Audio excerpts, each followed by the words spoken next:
Oscar Wilde wrote this in 1897. Most people are other people. Their thoughts are someone else's opinions. Their lives a mimicry. Their passions a quotation. That sentence is over 100 years old. It still fits you like a glove. You were told, somewhere between the ages of 5 and 15, to be yourself. Your teachers said it, your parents said it, every graduation speech, every self-help book, every motivational algorithm that has ever studied your behavior and sold your attention back to you, all of them said the same thing. Be authentic, find your truth, express the real you. But here is the question no one asked you. Which self? If you sit quietly right now, not performing, not scrolling, just sitting, and you inventory the contents of your mind, your opinions, your fears, your desires, your sense of what a good life looks like, how much of it is yours? We are born into a world that is already narrating itself, and from the very first moment we absorb that narration. We mistake it for thought, we mistake it for identity. We become, without ever choosing to, the sum of other people's conclusions. Martin Heidegger called it Alltäglichkeit, everydayness. Not the dramatic routines of people who have surrendered their dreams, not the visible tragedy of a wasted life, something far more insidious than that. Everydayness is the Tuesday that is identical to last Tuesday. It is the opinion you hold because you absorbed it in your 20s and never subjected it to a single serious question. It is the version of yourself you have been performing so long that you have forgotten it is a performance. And here is what Heidegger understood that makes this particularly difficult to escape. We actively choose everydayness, not with awareness, not with a signed declaration, but with 10,000 small acts of deference, each so minor it barely registers.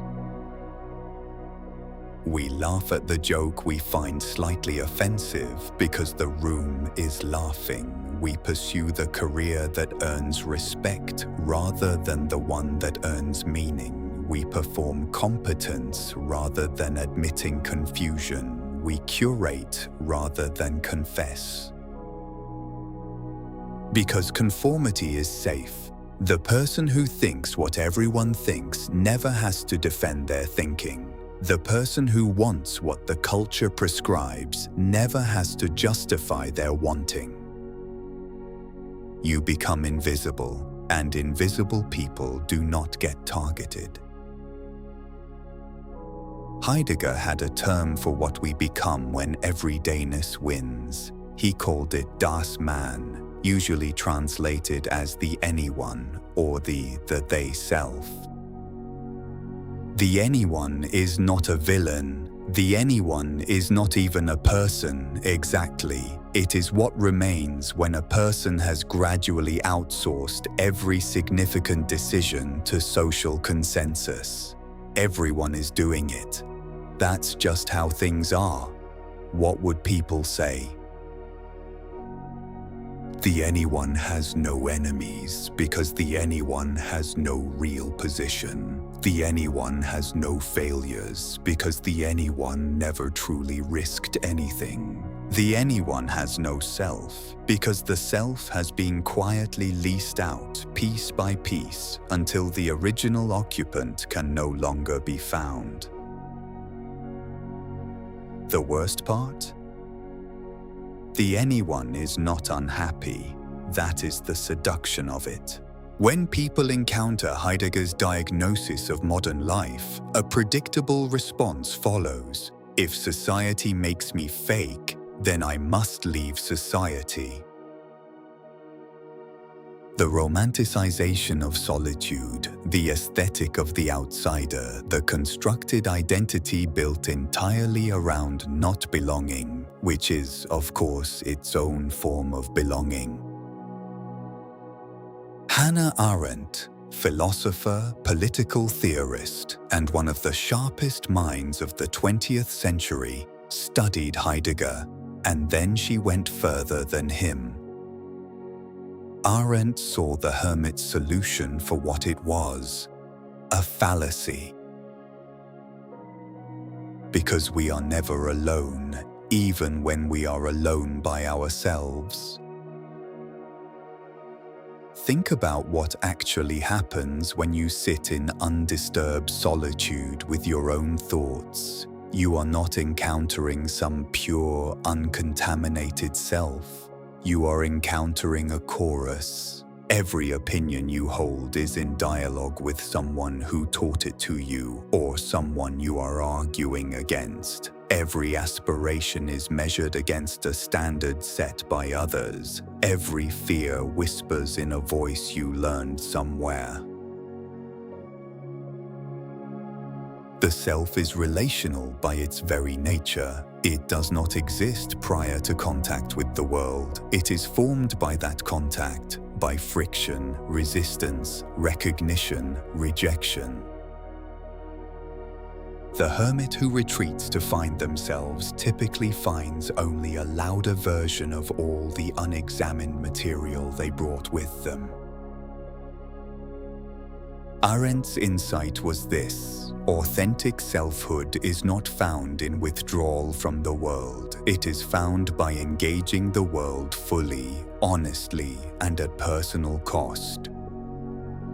Not performing for the world, not hiding from it, meeting it. Arendt spent the last years of her life writing about the interior life, what she called the life of the mind. She divided it into 3 faculties. Thinking, which moves through the past, through memory and reflection, and the long work of making sense of what has already happened. Imagining, which reaches into the future, constructing possibilities, rehearsing versions of what might be. And then there is the 3rd, the one she considered most dangerous, most radical, and most human. Willing. Willing is the only faculty that exists in the present tense, in the raw, unprotected now. It is not the comfort of reflection. It is not the safety of fantasy. It is the act of deciding, with full knowledge of the consequences, who you are going to be. And here is why willing is agony. Because it cannot be outsourced. When you act on a willing, when you say the true thing, make the inconvenient choice, become the person you have been hiding because you were afraid of the cost, you own that action completely. There is no one left to blame, no cultural pressure that made you do it, no childhood wound to present as your alibi. You chose, in the present, with full information. That is terrifying. It is supposed to be. Anyone who tells you authentic living is liberating without also admitting that it is frightening is selling you a softer story than the truth. Hannah Arendt was offered tenure, the permanent, stable, financially secured position that represents the apex of academic achievement, by multiple elite universities: Princeton, Columbia, Chicago. She turned them all down. Not because she was indifferent to security, but because she understood that institutional tenure creates institutional obligations, that a salary paid by a university is also, quietly, a constraint on what conclusions that university's professor is permitted to reach. She chose intellectual freedom over institutional safety. She chose the discomfort of independence over the comfort of belonging to something that would protect her as long as she remained useful to it. That is what willing looks like in practice. It is rarely dramatic. It almost never looks heroic from the outside. It looks from the outside like stubbornness, like impracticality, like ingratitude. From the inside, it feels like stepping off the edge of something solid and choosing not to grab for the railing. There is a concept from 15th century Chinese philosophy, from the Neo-Confucian scholar Wang Yangming, that has no clean translation in English. 知行合一, the unity of knowledge and action. Wang Yangming's position was radical then and remains radical now. You do not truly know something until it has changed how you act. The person who says they value honesty but lies whenever honesty is expensive, they do not value honesty. They value the idea of valuing honesty, which is an entirely different and far more comfortable thing. The person who says they want to live more authentically but continues every morning to choose the safe performance over the true one, they do not want authenticity. They want to feel like they want it, which costs nothing and changes nothing. Arendt distilled it into 4 words: I will, therefore I am. Not Descartes' cold, abstract cogito. Not I think, therefore I am. Thought is safe. Thought can happen in perfect privacy, with no consequences, no witnesses, no costs. You can think yourself into an extraordinarily coherent and sophisticated understanding of exactly who you authentically are, and remain entirely, perfectly unchanged. Willing is different. Willing requires you to move, to speak, to act, to leave a mark on reality that can be evaluated, contested, misunderstood, and regretted. Your authentic self is not something hidden inside you, waiting to be discovered if you just sit quietly enough, or read enough philosophy, or consume enough content about authenticity. Your authentic self is something you construct through action, through choice, through the daily, unglamorous practice of doing the true thing when the false thing is easier. You have been building a self your entire life. The question is not whether you have been building one.